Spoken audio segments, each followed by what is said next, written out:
Hi guys, so today's video to be my complete review of the Anastasia Beverly Hills Subculture palette. This was released on July 25th. I ordered it that day, like as soon as it went live. I was online for about 5 hours trying to purchase it because they didn't give a time until about 45 minutes or an hour before, and then everybody like bombarded the site, so the site kept crashing, and you know, it was intense. But I did get the palette. This is going to be my complete review and tutorial on the ABH Subculture palette. I will break down the cost, shipping, all kind of pertinent information that you need. I will leave timestamps down below so you can fast forward if you want to. There will also be a tutorial at the very end on the look that I have right now. Very grungy 90s. So excited about that. So yeah, let's get into the review. Alright, so I did order this on July 25th when it came out, and I received it on July 27th, 2 days later. So the shipping was really fast. I didn't pay for shipping because on the ABH website, I'm going to refer to it as ABH instead of saying Anastasia Beverly Hills every time. The ABH website, it's free shipping on orders over $25. This palette retails for $42 USD. The shipping was really easy. Aside from the site crashing, it was it was intense. There was a lot of anxiety, but you were just scared that you weren't going to get it. But I feel like they had ample amount of palette for you to be a couple hours late and still get the palette. I'm not sure how long it took for it to actually sell out, but as of right now, as I'm filming on 7/31, they are sold out. But on August 1st, they will hit Sephora online, and then August 15th, they will be in stores. So if you didn't get your hands on the palette, you still have time. You know, I believe that this is a permanent collection. I do have both the Modern Renaissance, which is the first palette that ABH came out with, and now the Subculture palette, which is supposed to be like its sister. Like I said, I feel like the shipping is pretty easy to go through. I didn't have any problems. I've been playing with this since Thursday, so it's Thursday, Friday, Saturday, Sunday, so 4 days. Today will be the 5th day, so this is 5 days of playing with the palette. Yesterday I spent 4 hours creating looks so that I could really use every single shadow in different ways and see how it performs and what I like best and what I didn't like best. I felt like I wanted to do a more intense review. That's why I waited a little bit, just so I had a grasp on every single shadow in the palette, how I liked it, how I got it to perform, if it did perform, you know, this stuff. So this is the Modern Renaissance palette, and this is the Subculture palette. They both have the same, pretty much the same layout. There's a mirror on the top, and then you have the shadows on the bottom. So it's the same as the Modern Renaissance palette. You get 14 shades in total, 11 matte, 2 duochrome, and 1 metallic. There is 0.02 ounces in each pan. Again, this retails for $42, making each of the shadows approximately $3. They are labeled as hypoallergenic, cruelty-free, not vegan, because they do contain carmine. So that is something to be aware of if that concerns you at all. They do have talc in them as well. Every palette comes with a dual-ended brush like this one, but the brush is made in the People's Republic of China, and the actual shadows are made in the USA. So you're getting a mirror, brush, and palette for $42. Per the ABH website, this palette features 14 shades that range from grungy mattes to bold metallics with an underground edge, and it's supposed to complement the Modern Renaissance palette. We're getting a mix of warm, cool, and duochrome sort of metallic-y shades. Some pops of color here and there. For the most part, I find it more cool toned. I get more cool tone looks out of it, although you are perfectly able to get a warm tone look, which is pretty nice. What I'm going to do is I'm going to talk about the shades in particular, and then I will insert swatches, and I will kind of explain, I guess. As far as the packaging goes, I hate this packaging so much. I think in theory this is nice, like, oh wow, velvet, but this gets dirty so fast. I had barely opened it and there were already spots on it, and I was just like, in the 14 eyeshadows that you're getting, 2 are duochrome, and that is going to be this color Cube right here and this color Electric right here. Cube right here is white in the pan, but when you put it on, it actually looks holographic, almost reddish pink. I would have preferred it if it was more white than pink, because I feel like that would have brought the palette together more, because I have to go in with different palettes to create brow bone highlight. Electric is like a goldy yellow, really pretty actually over eyeshadow. That's what I have as my inner quarter highlight. You can see it's very glittery, which is for me quite different than Cube. They don't claim to be the same formula or anything like that, but I find Electric more glittery than Cube is. Both of these were kind of difficult to work with. I found that I had to put a base down before applying them, otherwise they did not really show up that well at all. So what I did, I don't have glitter glue, which I'm sure glitter glue would make it like immensely better. I just used an eyeshadow primer and then tapped it on with the brush or my finger. I feel like if you do that and you apply with your finger, it comes out better than doing it with the brush. If you have long nails, you're kind of scarred with these colors, because I don't think they come up with a brush quite as nice as they go on with your finger. Well, that is it on those. I do find Cube a little chalky. It almost, you can kind of see like up here where it kind of flaked off. Electric is very smooth and Cube is kind of chalky. Let's go on to Adorn, which is the only metallic shade. This reminds me of Game Face from ColourPop. You need a base as well. You can get away more so than the other two with just applying it with your finger. I feel like with your finger is the best way to do it, and even then it's almost chunky for me. Maybe I have like too dry of eyelids for it to go on creamy, because when I swatch it on my hand it looks very creamy and it looks like it's going to slide on, but for me on my eye it kind of just grips weird and sort of chunks up a little bit. So for me, Adorn isn't my favorite color. So Cube is defined as a duochrome pink pearl. Electric is defined as a duochrome lime gold, which I guess I could see lime, but it's more yellow to me. Adorn, which I just talked about, is going to be a metallic bronze, which it is a metallic bronze. All right, so let's go on to the mattes. There's different pigments used, but the base of the eyeshadows are the same. So the first one we have here is Roxy, which is an ultra matte muted coral. I really like Roxy. I find that it blends well. Dawn, which is this an ultra matte sand. I could see sand being the color. For me, this doesn't show up that well on my skin tone. It kind of, it's like a peachy color and it just sort of blends away. You are able to pack it on and like sort of pat it, but when you blend, it just sort of fades on my skin tone. I think if you have a lighter skin tone than mine or a darker skin tone than mine, this will be really, really pretty on you. This one is Destiny, and this is like an army green. Here it is a sage green, which I guess I could see as well. That's the color I have on my lid right now. And I love this color when it's packed on. It's really pretty and it shows up true to color when you pack it on. Fudge is this, it's defined as a warm bronze. It does have sort of a reddish undertone. New Wave is like this macaroni color. Like when I look at it, I think macaroni and cheese. A citron orange. This color is really pretty. It's the color I have deeper in my transition. I actually have Dawn on the top right here, and then that orangey color right there is New Wave. I like this color a lot, and I also have it on my lower lash line, and it shows up really nice. I love this color. This is probably my favorite color in the whole palette. Next we have All Star up here, and this is a vintage wine. This is more pink for me than wine when you blend it out. If you pat it on, it's more true to color. But Untamed is like this bluish green. This for me is like these two had a baby. It's defined as a tarnished green. Next we have Mercury, which is this grayish brown, and it's called Slate Gray. I think this is more brown than gray in the pan, but when you blend it out, it does show more gray. I really like this color as well. Next we have Edge, which is gold mustard, and I think that's pretty accurate. It reminds me of mustard. I love this color too. It's really pretty. Next we have Axis up here, a blue-green.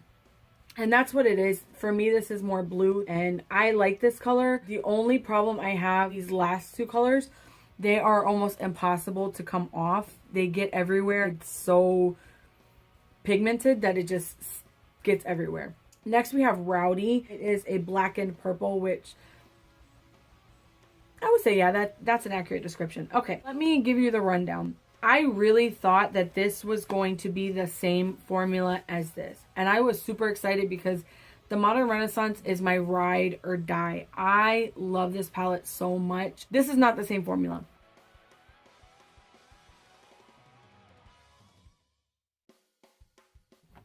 I don't think that this is comparable to this one. If I were to buy one of the two, I would buy this one. For me, these two shades here are just too hard to, not too hard to try to work with, because you can make them work. It's a lot of work to make them work, to show up in some way. You have to really work with them. And I mean, depending on how much time you want to spend on your eyeshadows, I guess, I don't know, they're just kind of eh for me. I don't like Adorn. It's chunky for me. I can't. I don't like this color, and it gets chunky, and I don't like Adorn at all. So these two, meh. This one, no.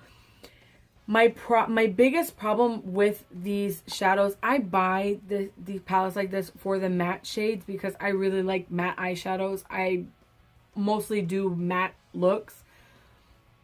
I was not that impressed with these. They're super pigmented. If you're looking for the most pigmented eyeshadows, this comes probably very close to what you were expecting for a very pigmented eyeshadow palette. The problem is that when they're this pigmented, it's very hard to blend out. You have to go in so super soft to these eyeshadows. It's not even funny. And when you tap into them, there's a bunch of fallout. Also, Destiny, Fudge, Mercury, and Untamed, when you blend those out and you keep blending them out to get a diffused look, they almost look the exact same. They look like a brownish gray. I'm not sure why that is. If you pat it on and then just do the outside, that makes it better, because when you pat it on, the colors come out true to the pan. But when you go to blend and you keep blending, like you're blending out your V and stuff, they just blend into the exact same color and it tends to look muddy. And that is my biggest problem with these eyeshadows. I think they are super soft. There is a lot of fallout, so make sure that you do your eyeshadow first, or you can do the trick with the baking process and tap off your brush, because you'll get it everywhere. Like, that is where I'm at with the palette. I also want to talk about the brush that I got, because for me, I liked the ABH brush in the Modern Renaissance palette. It's very soft and tapered, and it blends eyeshadows really well. And even this side is really nice to get color patted on. I like this brush. This is the one from the Modern Renaissance. Let me show you the one from the Subculture palette. I use this. I washed it one time. So look at how frayed this is compared to this. This is the Subculture palette. Do you see that? Like, it's supposed to be domed like this, and this is how it looks. And I washed these the exact same. Didn't do anything different. This one sheds so much. Like, look, you can even see. Do you see that it sheds? I just swirled it in my hand. Look at how much it sheds. I don't know why they would change the brush, because I feel like they changed the brush. I'm going to do this one. This one is the original one. Nothing. No hairs whatsoever. This one shed on me. It looks frayed, and I only washed it one time. The shadows stained this one. Even that, you can see how little this one is compared to this one. This is the Subculture, and this is the ABH. You see that? And this one is heavier than this one. I feel like they changed brush manufacturers or factories or something, but this is not the same quality as this one, and I much prefer this one. And if you're gonna put a brush in there, make it a good brush that doesn't shed and doesn't stain. I used this one the same as I used this one, with the same shadows, and this one is stained. This is a clean brush. I haven't used it today. For me, I was very disappointed with the brushes, because I actually like the brushes. sue me. I'm going to go ahead and start my swatches now so you guys can see them swatch. They do swatch beautifully. What I did was I swirled my finger and I just did a finger swipe, and then next to that I used the actual ABH brush that comes with it. I used this side and I went ahead and I just swiped next to the finger swatch, and then I used my color switch to take off the color in between. So I'll go ahead and insert that now. I did put a primer base down when I did it so you guys can see what it looks like. So I'm going to go ahead and insert it now.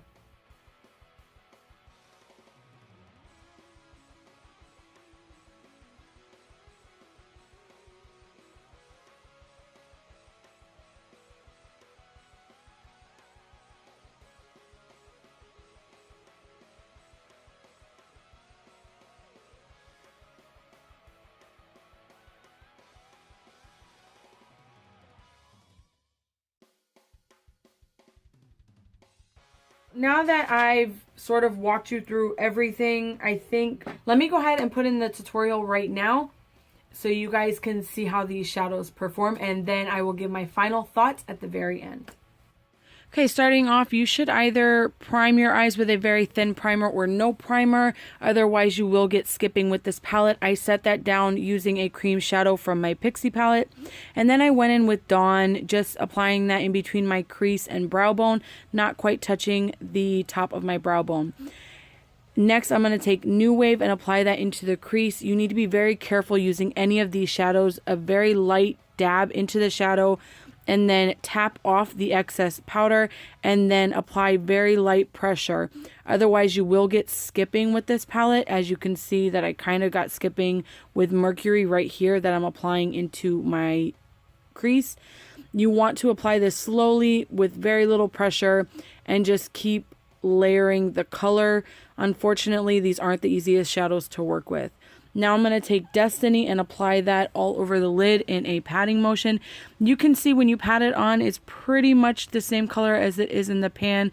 If I were to blend it out, the color actually changes to like a muddy color. Now I'm taking a clean brush and just diffusing the edges. And then I take a makeup wipe and remove any excess of powder that fell out, which there's a lot. Now, after I finish the rest of my face makeup, I'm going to continue on the eyes. I'm using Dawn just on my lower lash line with a domed brush, and I'm just working that down very gently and softly. I didn't go in with too much powder because, again, there's fallout and they're hard to blend. Now I'm taking New Wave closer to my lash line and I'm just applying it in short strokes just to make sure that I have everything complete. Now I'm taking Untamed on a very small shader brush and I'm applying that to my lower lash line very close to my lashes in very short strokes, again to avoid any fallout. Now I'm taking this NYX eye pencil to tightline, and then I use the Urban Decay eyeshadow primer as a base and then go in with Electric. I'm showing you with the brush first so you can see the difference between a brush and a finger. When you apply it with the finger, you get more pop of color, more true to what it looks like in the pan. Now I'm going to apply mascara to the top and bottom lashes. Whew, I'm out of breath. Since there is no brow bone highlight, I take the Physicians Formula shimmer strips and I just apply that as my brow highlight. And then after that, I'm just going to apply some false lashes, which are the Kiss number 11s. These eyeshadows do tend to skip and not blend very well, so just go in with a light hand all the way around and make sure you set your primer and use a thin primer or no primer at all on your eyelids. I hope you enjoyed the tutorial. It was just on the eyeshadow. I didn't do my face because this video would be a million years long. So if you guys want to replicate it, tag me in any looks that you do. I'd really appreciate it. I'd love seeing them from you. So my final thoughts. I am so disappointed with this palette. I was super excited because I'm an 80s baby. I grew up in the 90s. I remember grunge for what it was. I was young in the 90s, but I still remember like Nirvana and Smashing Pumpkins and, you know, like that whole thing I remember. And when I saw this palette online, I fell in love with the colors. The colors to me are so beautiful, and as soon as I saw them, saw a dark lip and dark lip liner, and you know, like I saw it in my head. Oh, by the way, look at my shirt. So 90s, right? I'm like full on 90s. I hope the 90s come back because I like the looks. But I was super excited about this palette, and this palette just fell short for me. I think the shadows are nice. I think they're super duper pigmented, but it's a lot of work to make certain things work. I was very concerned with trying to find more natural looks that someone who's not a makeup artist or does YouTube could actually wear on the daily. And while I was playing with the palette, I did come up with some looks that I think you could wear out or to work or something like that. So that aside, because I do think that this palette is dual purpose in that way, like you can get really dressed up or you can dress it down. I'm not that impressed with it. Maybe I'll change my mind in a couple months when I've played around with it even more. But after 2 uses of this guy, I was hooked. I wish she didn't change the formula from this. I feel like if she would have kept this formula with these colors, it would have been out of this world amazing. And I'm very disappointed that she changed the formula on us, because I as far as the matte shades go, it's not the same formula. I checked online on the boxes. It does show that the formula is unique to this palette, which is nice, but the formula is not my favorite on this palette, to be honest. I like the palette. I love, love, love the colors in this palette.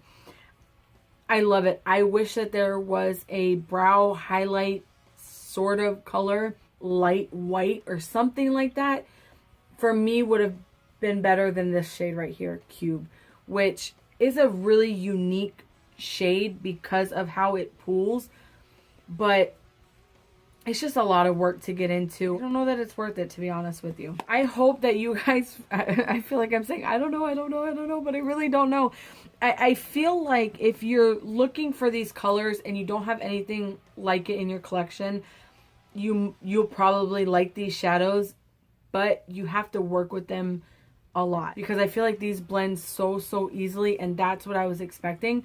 So my expectation versus reality is not matching up. Does that make sense? Anastasia Beverly Hills is one of my favorite all-time brands. I love almost every product that they come out with. The colors in this are spot on for me for right now going into fall. I can see me getting a lot of use out of this palette during the fall, which I appreciate.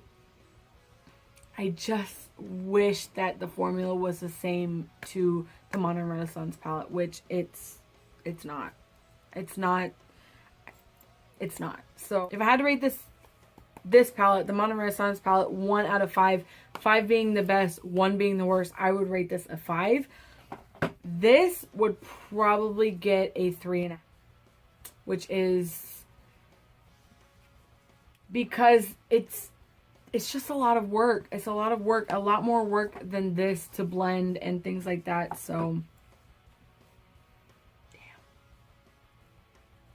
damn. I'm so sad. I'm so upset about it. All right. So I hope you guys enjoyed this tutorial, review, everything bundled into one. If you did like this video and you did find it informative, let me know down below if you are planning on purchasing it or what your thoughts are on the palette if you have it already. And if you do like this video, give it a thumbs up and subscribe to my channel, and I will see you in my next video. Bye. I'm a 90s baby, not a 90s baby. My final thoughts on the palette. My stomach just rumbled. They are stores. I'm sorry. Did I say Anastasia or Anastasia? I think it's Anastasia, but Anastasia, I said Modern Renaissance, didn't I? The site session.